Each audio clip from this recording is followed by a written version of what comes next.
So you've just seen an incredibly talented illustrator showing off his amazing work. And after me, you're going to get a group of young students, they're all younger than you guys, come into the room and show you how much more talented they are than you.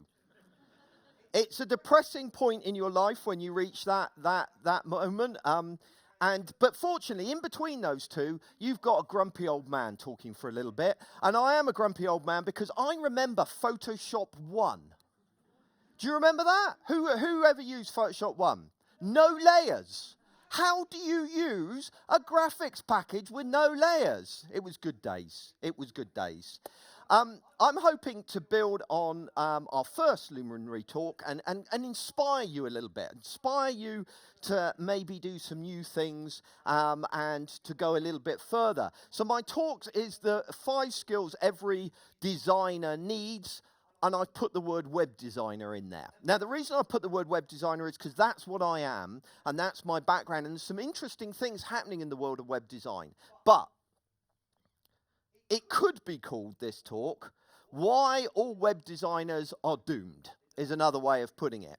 Because there's an interesting thing going on at the moment. See, now it's really annoying me, this screen, so I'm going to take out the HDMI cable and put it back in. Now, this is the point where I completely crash my computer entirely, and it stops working. Let's see if that magically fixed it. It did! Wow!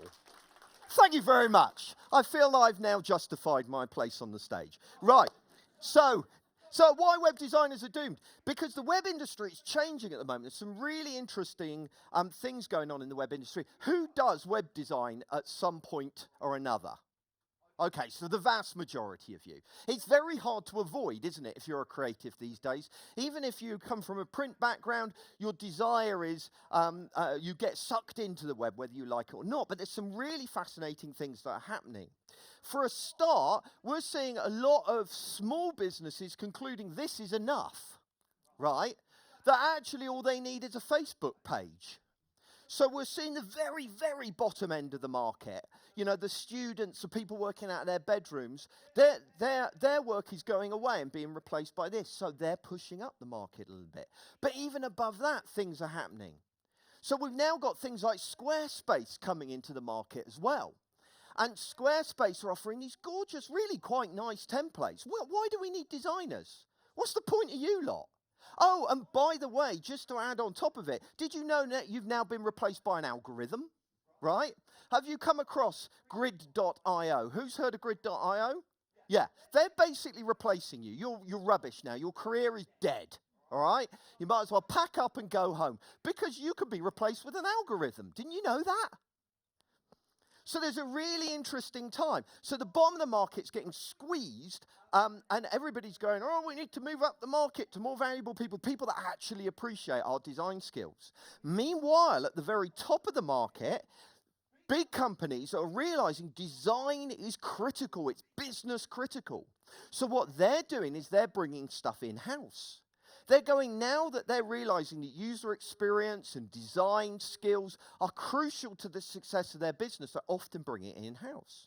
And so what that's doing is that's pushing the big agencies down the market. So everyone's getting squeezed into the middle. So it's a really interesting time to be a designer. Now, it could be seen as quite a depressing time to be a designer, but I'm not a kind of depressed guy, really. I see these as opportunities that need to be embraced. So, what is the answer? Well, some people say that specialism is the answer. If, like Jonathan, you're a highly talented illustrator with a very specific style, he's never going to go out of work, right? Well, he might do if his style goes out of fashion and he can't adapt. But don't worry, Jonathan, it's going to be fine. Don't worry. I mean, these things, you know, they pass. You know, the time might go. But no, it'll be fine, right? So, but for the rest of us, maybe that's the answer. Maybe we should specialize. And there's a big push towards specialism at the moment, but it's really important to point out that if you do specialize, if you become just an expert in designing sites for charities, or just an expert in this illustration style, or you're an expert in infographics, or expert in any other form of design, then you still have to closely collaborate with a lot of people, don't you? Jonathan can't work in isolation, and none of us can. The reality is that we all have to work very closely with a lot of other people. And what this means is that we have to have a T-shaped skill set. Sorry, wrong T. That we've already heard that we need to do more from our first talk, that we need extra skills, that pretty design is not enough, is a quote from our first talk.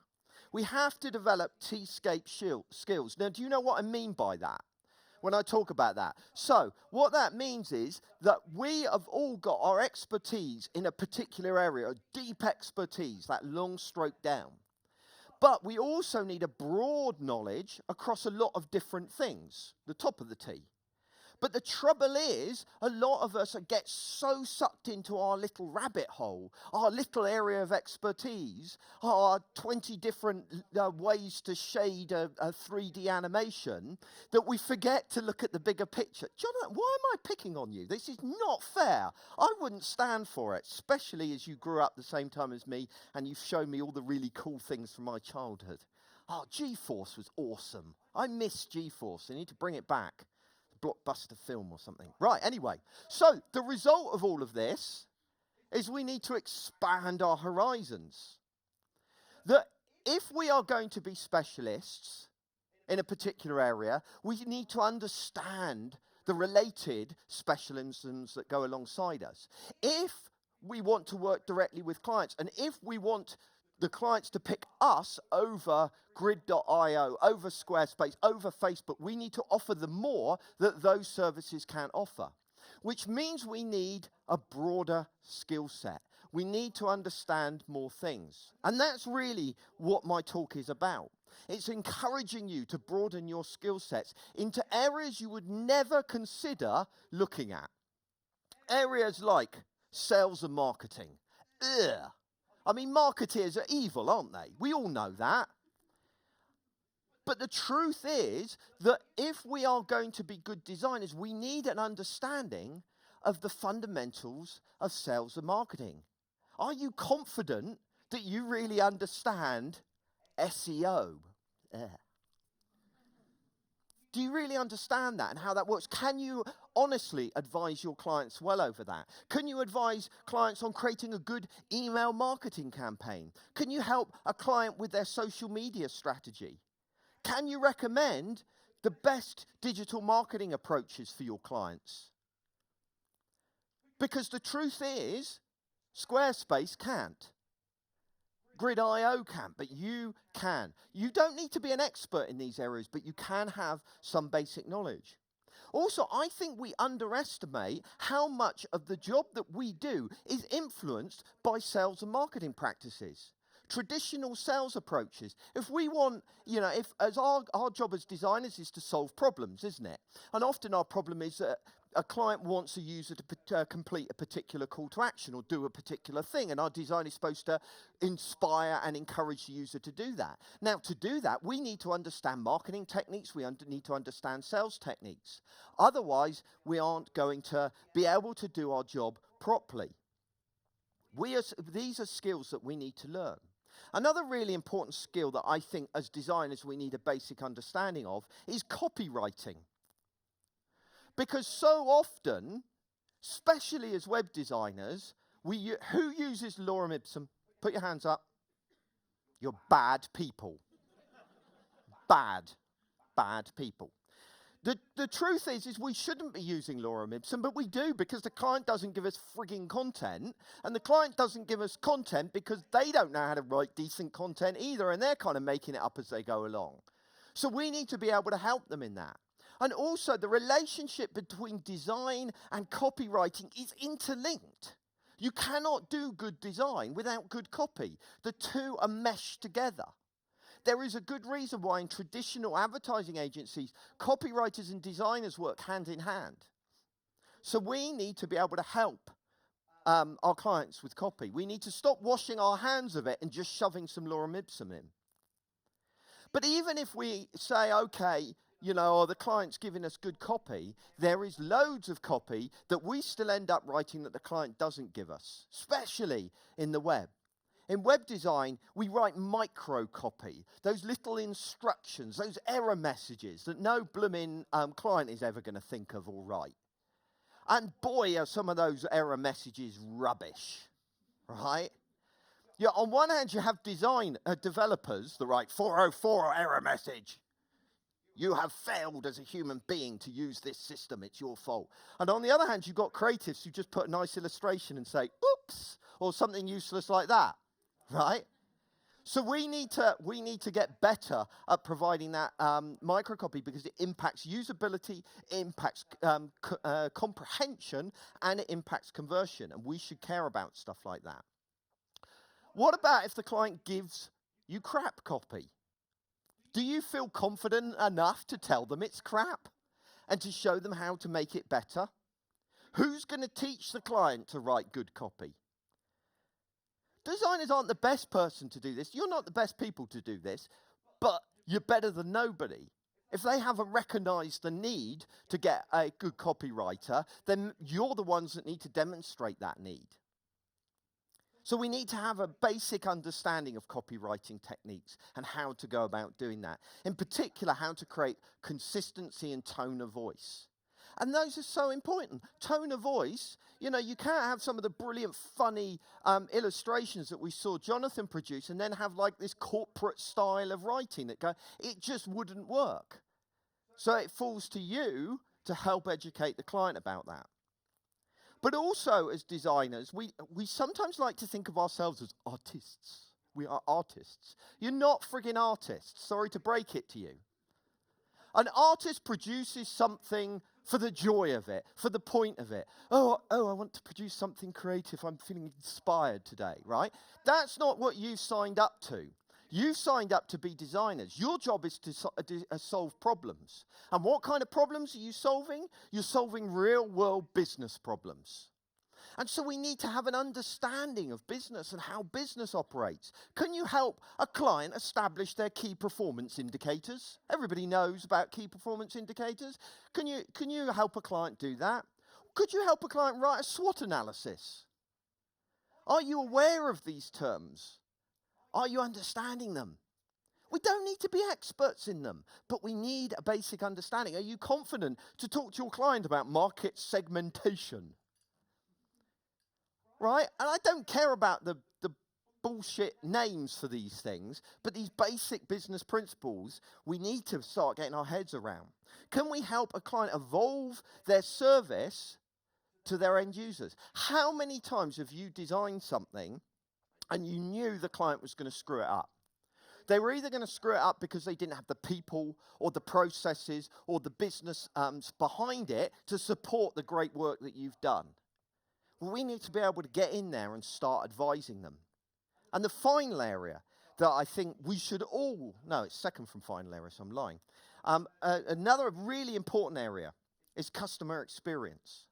Customer experience is so closely related to what we do as designers.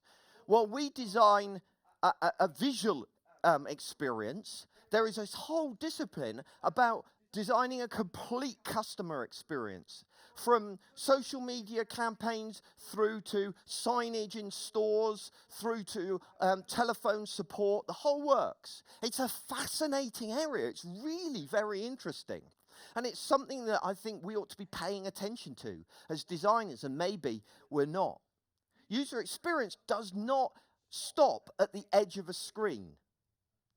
And as designers, we sometimes treat it like it does, that it stops at the edge of a screen. It really doesn't. It goes on so much further. What about designing for the gaps between devices and channels? For example, there's a great piece of design on my Barclays app. Who banks with Barclays from out of interest? Right. Have you used the mobile app, right? You know when you log into the mobile app and you go, oh shit, I can't do whatever it is I want to do on the mobile app. I've got to call them, right? Now, when I was with First Direct, what that would then mean is typing in the number, sitting on hold, going, hello, can you please tell me your mother's inside leg measurement? And all of that kind of stuff. Not so with the Barclay app. With the Barclay app, once you've logged into their app, you press one button, it calls up the telephone line, and automatically authenticates you at the other end. Do you know what? That's design. That's designing an experience. And that's just as important as pushing pixels and designing beautiful illustrations. We need to broaden our view of what design is.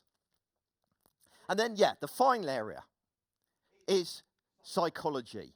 Fascinating area, and I really encourage you to start looking at psychology, because psychology affects everything from color obsession, our obsession with color and how we interpret color, through to how we respond to beautiful illustrations, through to typography. All of it is influences our psychology. And to be an effective designer today, we need a good understanding of psychology. Usability, creating a good user experience on a website, is about psychology.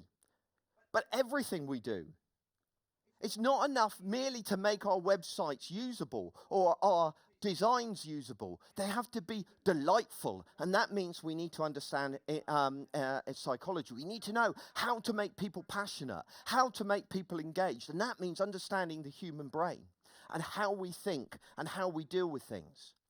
And there's this great book that I highly recommend, 100 Things Every Designer Needs to Know About People. It's a great book. Get it. Really good introduction into psychology. Our job is to understand people. Everything we do involves about that. You know those clients? The clients are a pain in the arse sometimes. If you understand psychology, you can get the client to do what you want. When I talked about sales earlier and understanding sales and marketing techniques, if you understand how to sell and market, you can sell your designs. You can market your skills. So these are skills that not only help you to produce better design, but be more successful in your job. And psychology is at the heart of that. If we understand what motivates people to complete calls to action, then we can create more engaging experiences. We can convince and persuade people, not in a black hat kind of evil mwahaha way, but in a kind of just nudging them directly, gently in the right direction. Just kind of guiding them where we think they ought to go. Now, I know what you're thinking, because that is one of my other skills. What you're thinking is, how do I find time to do all of this as well as learn everything else I've got to learn and keep up? It's an impossible challenge. Bollocks it is. It's incredibly possible. And I will prove it to you now. Dribble. Okay? How much time do you spend on dribble.com? Or Instagram, as we heard earlier? Or Adobe, whatever they're calling their community thing? I should have learnt that first, right? How much time are you spending learning these, looking? Ooh, look at this shiny new thing that Jonathan's done. Ooh, isn't it good? Ooh, another shiny thing. Ooh, another shiny thing. And we waste hours doing it. Stop it. Don't look at Adobe stuff. No, shoot, wrong place. Limit it. Only look at Adobe. Get rid of Dribble and the others. Just the Adobe stuff. Am I going to get paid, do you think? Right. But that's not it. What about this, right? Creative Block and all of these other creative publications. Do you really need to read another article about what top brands would look like if they were beer bottles? No, we don't. I'm sorry. There is a place for this. Of course there is. He says, worried that he'll never get invited to do anything with Creative Block. I'm really burning my boats. But we do spend far too long looking at this kind of stuff. We already know how to be good designers. We don't need to spend as much time on this kind of thing as we do. And then, of course, there's Twitter. And the amount of time we spend massaging our own egos, as we heard in the first talk. Oh, has anybody looked at my upload? And then news and other things, and playing on the Xbox and whatever your particular weakness is. Reading vampire fan fiction, or I don't know what your thing is, looking at unicorns maybe, I don't know. But actually, we have the time. It's just a decision on our part to dedicate the time to the right things. Things like this. We need to start reading non-web design books. There's some great books on that list there. Laws of Simplicity, a superb book that will inspire you as a designer. Really easy, simple read, unsurprisingly. Nudge, another brilliant book. I highly recommend getting Nudge, that talks about how to nudge people in the right direction. Made to Stick, how things become sticky, how we remember them. And then Digital Adaptation, a superb book that everybody should read. Now, I know Radmin was giving away a load of free stuff at the end, so I feel that I'm not going to. You pay for my book. Go out, friggin' pay for it. I'm not giving away stuff for free. What do you think I am? So, and then, of course, there's non-web design blogs.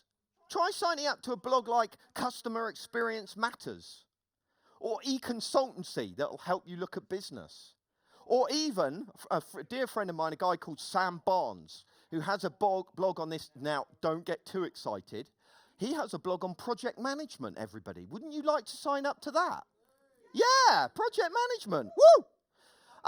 So we really need to broaden our minds, and we need to broaden our skill sets. And it comes down to this. I said at the beginning, I'm an old man that's been in the web for a long time, over 20 years. And I have seen massive changes. I've seen the days where everybody was building flash sites until Steve Jobs decided otherwise. I've seen technologies like cold fusion, do you remember that? Come and go. No, you're too designery to know that. And the truth comes down to this. And the reason I call my book, actually, Digital Adaptation, was a quote by Charles Darwin. He said, "It's not the strongest of the species that survive, nor the most intelligent that survives. It's the ones most adaptable to change." So let me reword that for you guys. It is not the most well-known of designer that survives, nor the most talented that survives. It's the ones most adaptable to change. Thank you very much.